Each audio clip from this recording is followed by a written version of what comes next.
আজ আমাকে আর মাকে যেতে হয়েছিল বোনপুর স্কুল, কারণ বোনপুর স্কুলে ছিল খেলা। তাই মা সকাল সকাল উঠে সব কাজ ছেড়ে নিয়েছিল। তারপর আমি আর মা রেডি হয়ে টোটো করে চলে গেছিলাম বোনপুর স্কুলে। অবশ্য বোনপুর স্কুলের গিয়ে দেখি ওপেনিং আগেই হয়ে গেছে এবং খেলাও স্টার্ট হয়ে গেছে। আর আমি আর মা দাঁড়িয়ে দাঁড়িয়ে দেখছিলাম এখানে আমার দিদির ছেলে আছে নাকি, কারণ এখান থেকে অনেকগুলো বাচ্চা যাচ্ছিল। আর বেচারা যেতে যেতে পড়েও গেল আবার উঠেও গেল, বেশ মজার লাগলো ব্যাপারটা। এখানে না পেয়ে আমি আর মা চলে যাই ভিতর দিকে, যে দেখি কোচিকে খুঁজে পাওয়া যায় নাকি।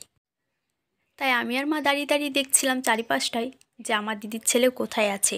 আর এদিকে অন্য বাচ্চাদের খেলাও স্টার্ট হয়ে গেছিলো। অবশ্য আমাদের আসার আগে আমার দিদির ছেলের খেলা হয়ে গেছিলো, আর আমি দাঁড়িয়ে দাঁড়িয়ে ভাবছিলাম যে আমার দিদির ছেলে কোথায় লুকিয়ে আছে।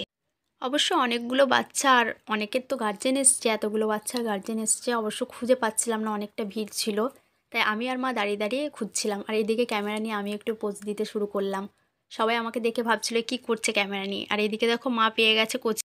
কখন যে দেখতে পেলো কোচিকে আমি নিজেও দেখিনি। তারপর এসে দেখি ওর মুখের এই অবস্থা। আমি জিজ্ঞেস করি কি হয়েছে, বলে আমি খেলাতে কিছু পারিনি। আমি বললাম ভালো করে ছুটতে হতো, বলল যে না আমাকে আগে ট্রফি দেয়নি তাই আমি ছুটিনি।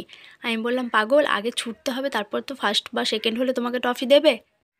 তাই ওর মুখটার অবস্থা প্রচণ্ড খারাপ ছিল।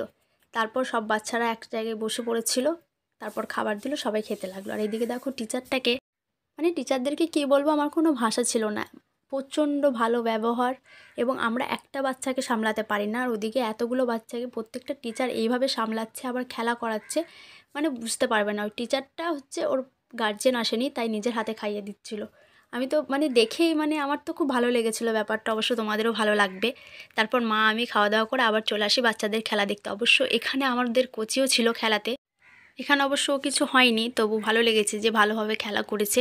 অনেক বাচ্চারাই ভালোভাবে খেলা করেছে। এখানে আমাকে দেখাচ্ছে, এখানে আমার নাম লেখা আছে, আমার বাড়ির ঠিকানা লেখা আছে। বুঝলে, তুমি বোঝো না? আমি বললাম হ্যাঁ, আমি তো কিছুই বুঝি না। তারপরও আমাকে বলে তোমরা এত দেরি করে এলে কেন।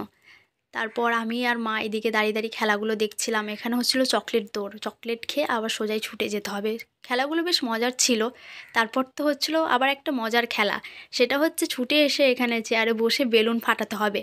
দেখ, মানে খেলাগুলো দেখে তো আমার খুব মজা পাচ্ছিল, আর খুব মজাও করেছি আমরা। তারপর আমি মা সবাই মিলে চলে আসি বাড়ি টোটো করে।